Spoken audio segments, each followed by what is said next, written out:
We've all the best action from tonight's Euro 2020 match, England v Germany, in 45 minutes. That's after we get the latest headlines now, with the ITV News at 10.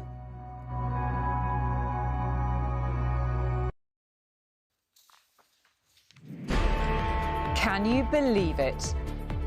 This will be away by Henderson. That's it, they've done it! England beats Germany. And a nation erupts. They sure kept us waiting. Prince George with mum and dad on a night he'll surely never forget.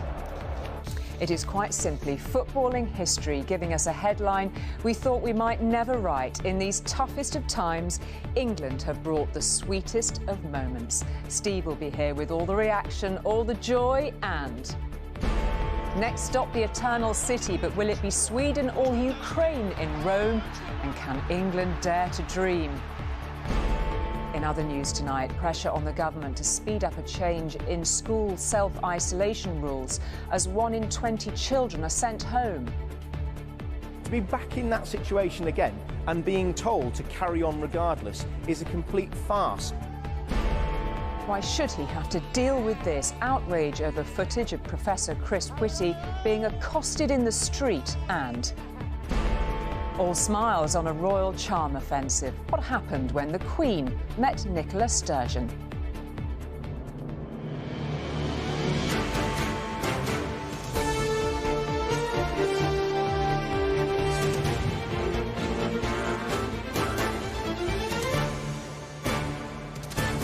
This is ITV News at 10 with Julie Etchingham.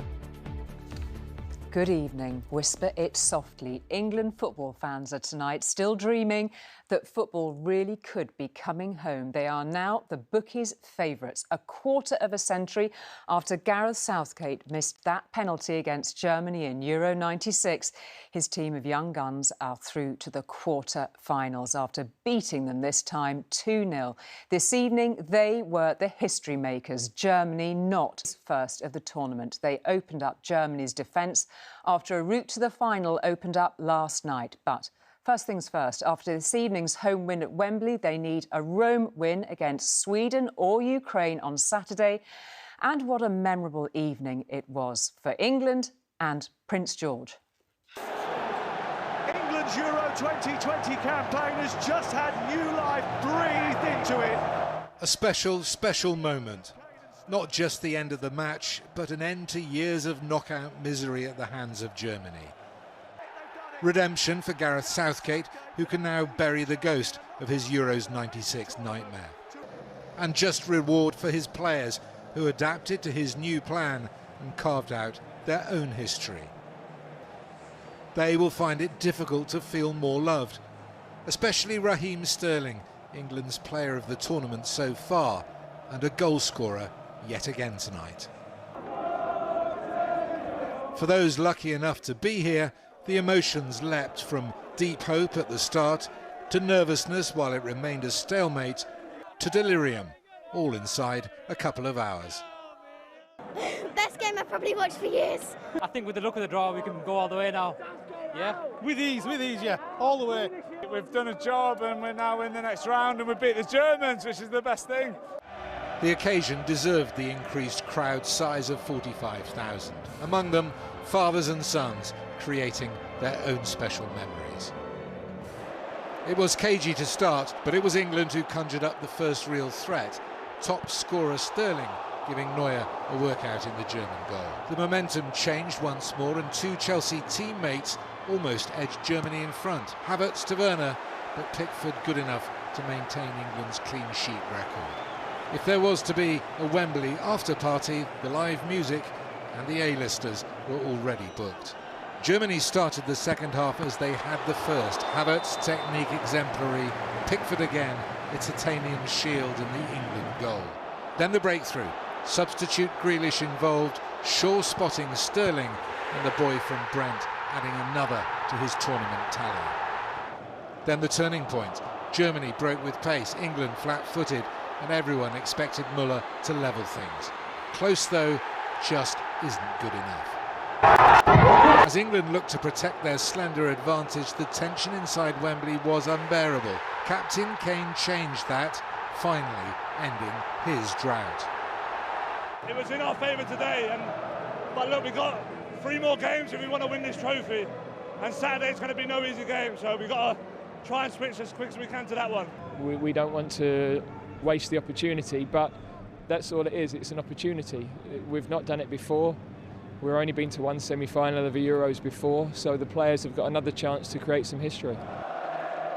The hoodoo now broken, the expectation on this group of young men has grown tonight.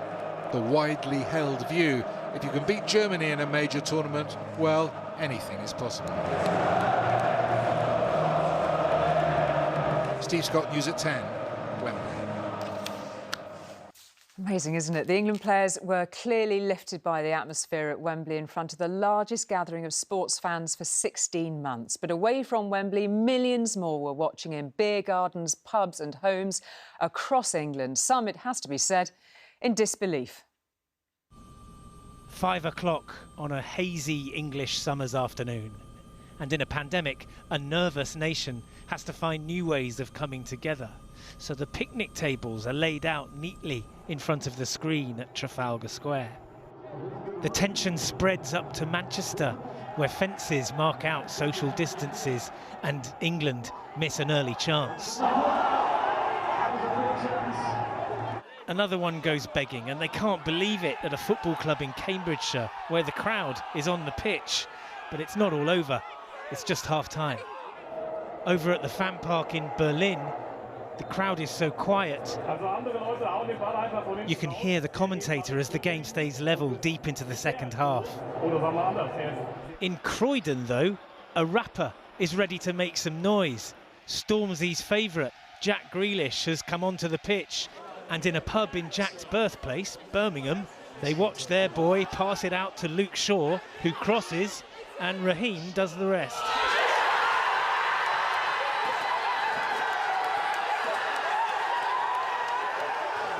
Yes! He did score. He did score. Yes, Prime Minister, he did score. But wait, never count the Germans out. In Berlin, they see Thomas Müller go clean through. He must score. Oh, but he doesn't. Now, to linger on these pictures would be gloating, so let's just wait till they throw their hats on the floor. Oh yes, there they go. And as if all that wasn't enough for them back in Birmingham and in Cambridgeshire and in Manchester and in Croydon, Harry Kane nodded one home to make it 2-0. Thank you, England. We'll never forget it. Geraint Vincent, News at 10. Well, the right to play England in Rome in the quarter-finals is still being fought out tonight between Sweden and Ukraine. Sweden got an equaliser to take the match to extra time, and that's still the score at the moment. But Sweden are down to 10 men. Whoever wins, England will be hoping to do an Italian job on them on Saturday. Get ready for all of that. So let's talk to Steve, who is at Wembley for us tonight. I mean, where do we start, really, Steve? Dare I say, England have beaten their toughest opponents en route to the final, potentially? Potentially, yes. I mean, it was quite the performance, wasn't it? It certainly put, as we've seen, a smile on the nation's face. And I don't think we should underestimate the significance of this performance either. It really put out a statement to the rest of the teams left in the tournament, and of course it will give Gareth Southgate and the rest of his squad a whole lot of confidence going forward. I think there are 3 things to pick out of this game. Raheem Sterling scoring again. He really is having an outstanding tournament. I think it was really important that Harry Kane broke his drought today. If they're going to go all the way in this tournament, they're going to need him to carry on doing that. But also, thirdly, another clean sheet. To go 4 games in the Euros without conceding a goal really is quite exceptional. Now, when you think about the big teams that have gone home, you think about the teams lying in wait between England and the final, well, a huge opportunity has opened up here. And then when you reflect on tonight's performance, when you reflect on tonight's result, I think it's fair to say we could have just watched the start of something very special. Could indeed, Steve. I know we'll be coming back to you later on in the programme. At the moment, thank you very much indeed for that. And highlights of the match are coming up shortly after that on ITV at 10:45 and STV at 11:10. The programme also includes highlights of tonight's match between Sweden and Ukraine. To other news now, as tens of thousands of parents will testify, there are more school children in England self-isolating at home than at any time since classrooms reopened in March, 1 in 20 last week. Some of those parents blame the system of school bubbles. Happily for them, the government says it is thinking of replacing them with regular testing in schools, but not in time for what's left of this term. If you have been isolating, you may struggle with 2 of the questions. So if you focus on 1, 2, 5 and 6... They're learning to calculate. But right now, there's only one number that matters in every school: how many children are missing. Sometimes you could start your lesson with 30 children, finish it with 10 children. We get confirmation of a positive case and then pupils are sent away within minutes. A third of the school was off yesterday because of just 16 cases. For its head teacher, it feels like yet another lockdown. To be back in that situation again and being told to carry on regardless is a complete farce and doesn't allow me to give the confidence to my parents that these children that I am dedicated to will get the care that they need. Across the country, pupil absence due to COVID has risen from 1.2% a fortnight ago to 5.1% last Thursday. That's 375,000 pupils out of class, the vast majority self-isolating after potential contact with a positive case. But there is a solution. There's a school just a couple of miles from here where they're piloting direct contact tracing, which means that if a child's ill, they're sent home, but others around them are simply tested in school every morning. With so many pupils currently off, that's what this school and many others want to be brought in now, not in September. But the schools minister still won't commit to extending it. That trial ends tomorrow, and the scientists will be looking at the data from that to see whether it is an effective alternative to social isolation. Many schools in the hardest hit areas have been saying for weeks now they need more flexibility. They can't wait. Why not roll this trial out now across the country and keep more children in schools? There are higher rates of self-isolation in areas where the infection rate is highest. And of course, this is all part of the national measures that we're all subject to try and tackle the spread of this deadly virus. But there's growing concern the biggest impact is on some of the country's most disadvantaged children. The Education Select Committee told Today the government response isn't good enough. Quite frankly, it is a bit feeble. This scale of shock, losing on average 115 days of face-to-face learning, requires a massive national effort.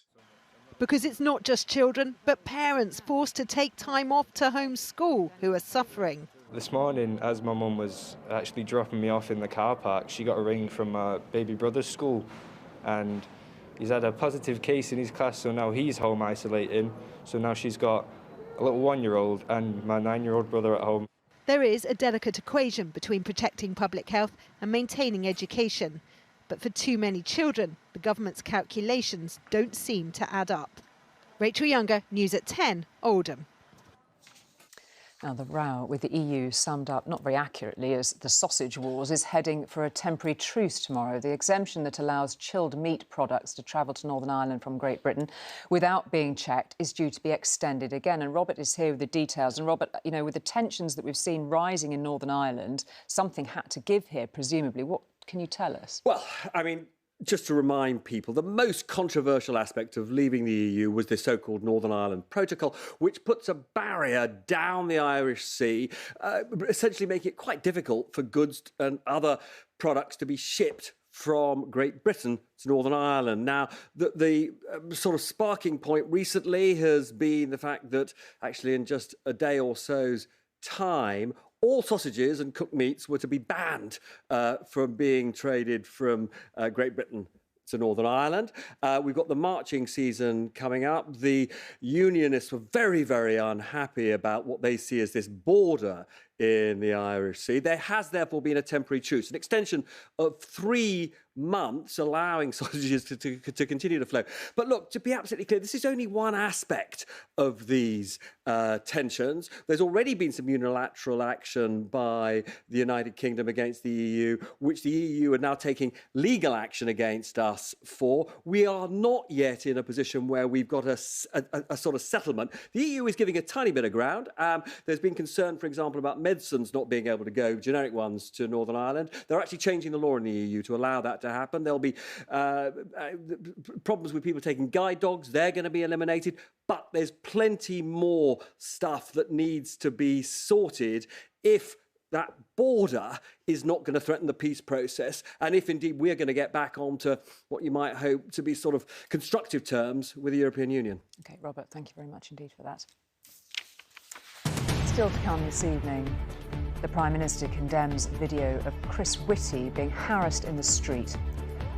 And the Monarch and the First Minister meet in Scotland. Those stories and much more after the break.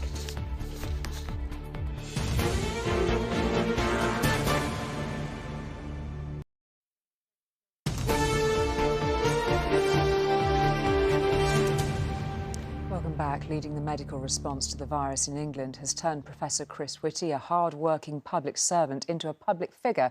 But surely that shouldn't make him a target for aggro when he's going about his private business. So not surprisingly, there's been anger from the Prime Minister and many others after a video showed the mild-mannered professor being aggressively jostled by 2 men, thugs, Mr Johnson called them, for a selfie. This video appears to show England's Chief Medical Officer, Professor Chris Whitty, being accosted by 2 men on Sunday in St James's Park in London. They laugh and jeer, grabbing hold of the professor, who struggles to get free and looks deeply uncomfortable.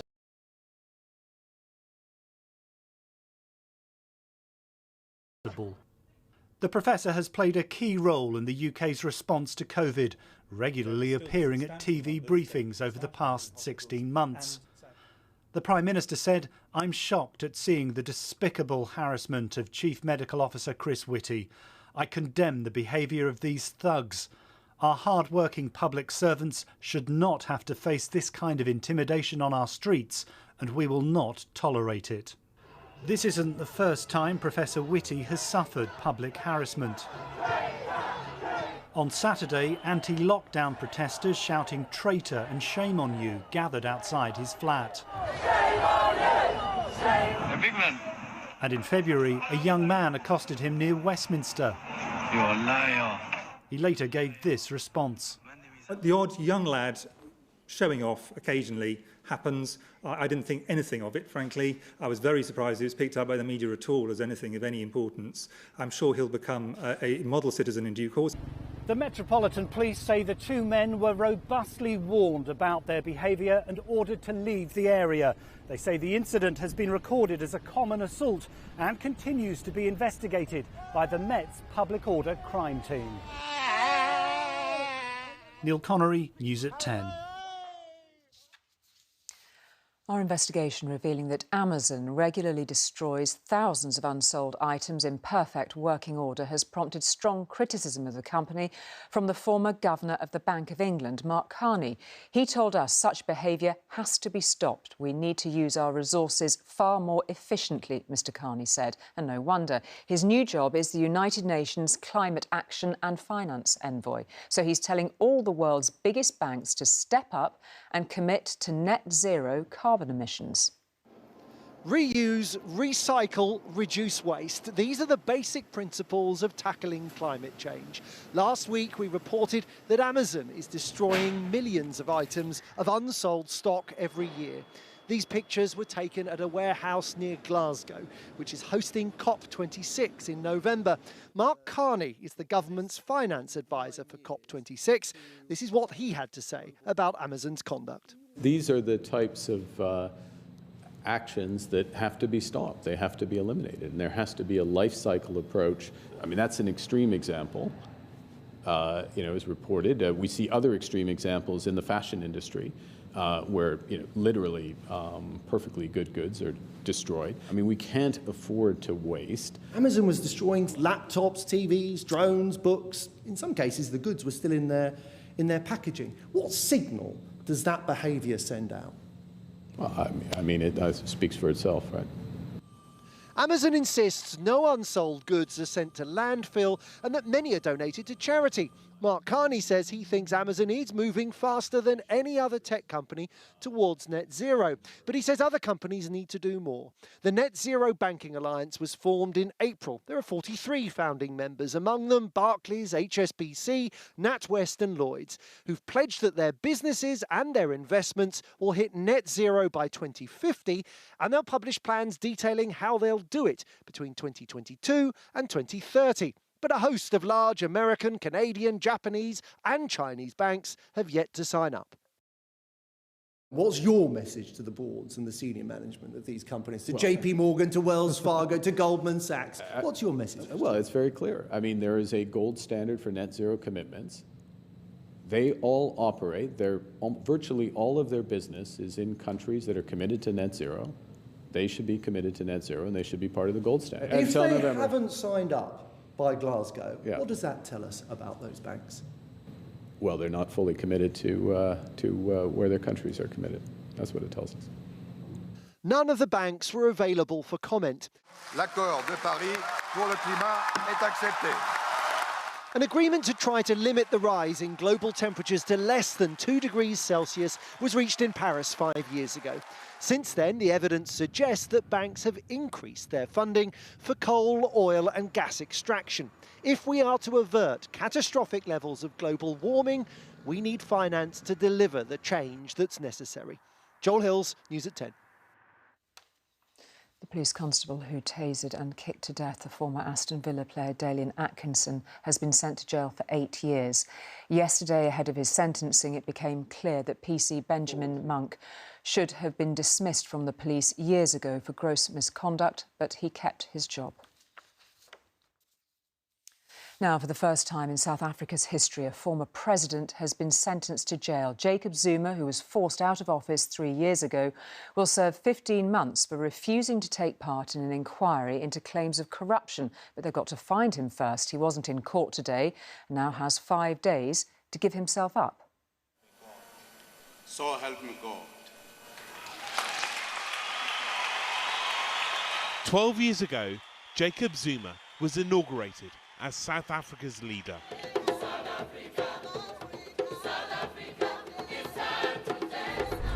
How do you plead to them? I plead not guilty. But in 5 days' time, the former president could be a prisoner. Although he didn't appear in court today, he was humiliated, sentenced to 15 months. Mr. Jacob Gedlehlekisa Zuma is ordered to submit himself to the South African police at Nkandla police station. Zuma is one of a small number of people to have been democratically elected to lead the Rainbow Nation, fourth in a short line which began with Nelson Mandela, whose memorial he attended in 2013. But in the pouring rain, the shadow loomed large for the then current leader. He was jeered. He ended up in court after defying an order to appear at an inquiry examining allegations of corruption. Claims he helped the Guptas, a well-known business family, to secure state contracts. It's a generation since those queues for the first free elections. But for many South Africans who felt they've been chasing a mirage ever since, today was not about corruption, but a sign that justice really is for all. From what you're saying, today is a big day in the South African story. If you take a long view of South African life, democratic life, going back all the way to 1994, today merits a chapter all on its own. It's that significant. Not a footnote, not a paragraph, an entire chapter. The former president could be arrested in the coming week. A moment that might show that although governments can fail, the system in this young democracy might have worked. Rohit Katru, News at 10. Nicola Sturgeon may want independence for Scotland, but ever the diplomat, the Queen was her normal friendly self as she welcomed Scotland's First Minister to Holyrood Palace, the royal home from home in Edinburgh. As in past meetings, Ms Sturgeon didn't curtsy. Of course, being pro-independence doesn't necessarily mean being anti-monarchy, but there is a careful path for both monarch and minister to tread on occasions like these. Good morning. First Minister, Your Majesty. After having to cancel her Scotland week last year because of COVID, this was the Queen's first audience with Nicola Sturgeon in Edinburgh for some time. Yes, and a year's gap is incredible. Absolutely. So come and take a seat. Lovely to have you back here. It is also the Queen's first time in Scotland since elections here, which returned majority support for independence. It made today's meeting with the monarch that much more interesting. It's not unusual for the Queen to meet the First Minister of Scotland, but with everything that's happened this year, today's meeting is more significant, isn't it? So the constitutional situation is very fragile indeed, and it makes the royal family's position very difficult. They want to emphasise that Scotland's part of the UK. On the other hand, they don't want to be stepping into politics in a way that could backfire. When she spoke to us last year, the First Minister didn't sound the most enthusiastic supporter of monarchy. Am I a monarchist? I've got huge respect for the Queen and for all she does and for the work that the royal family does. These are things that people should decide. Yes, look, I think if you were starting all over again, you might not, but we are where we are. And so as the Queen landed in Stirling this afternoon, a chance to question those who live in Scotland about her role here.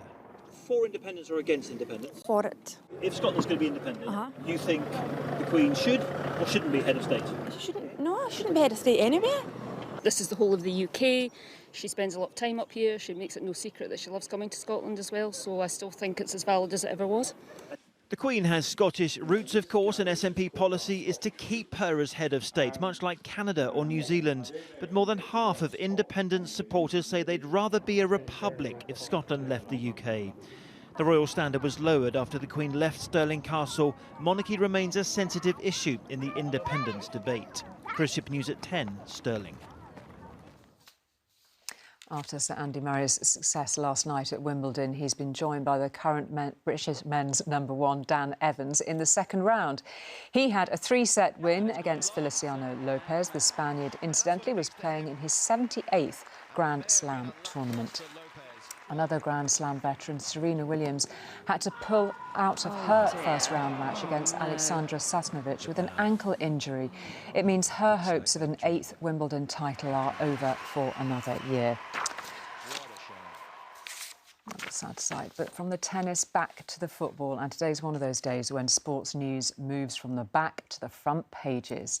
The Telegraph shows probably the happiest man on the pitch and says Harry Kane and his teammates have finally given England something to cheer about after their win against Germany. The Guardian highlights the thoughts of its chief sports writer, saying watching the match was like emerging from a dream into a strange new light. The Mirror shares that dream idea after what it calls England's Night of Glory. It shows the team celebrating Harry Kane's goal. And the Daily Mail shows Kane an ecstatic fan and one VIP fan with the headline, "By George, we did it." Well, let's return to Steve now. Steve, I think you might have a bit of news for us from who England might be facing. I'm just spying out of the corner of my eye, and I really want to know what your personal take is on what we've seen tonight. Well, never mind me, Julie, but I think if you're a long-suffering England fan who's grown up watching England fall short against Germany whenever it counts, today is a very, very special day. One disappointment, though, looking ahead in Rome, there won't be any travelling England fans there. The FA has announced tonight it will only be selling tickets to English people who are resident in Italy. That's because of the travel restrictions. So, if England want to play in front of a partisan crowd again like they did today, they're going to have to win that quarter-final, and they're going to have to come back here to the semi-final where 65,000 fans will be allowed in. That's 20,000 more fans than were allowed today. So I guess you could say that is quite an incentive for them to do that. Steve, thank you very much indeed for that. And that is it for tonight. Heaven knows we've waited Long enough for that news tonight. What a night it has been, and just a few days to go now to calm the nerves and focus on that big night in Rome. We will be watching every move and bringing you all the latest, of course. But from all of us, nice one, Gareth. Good night.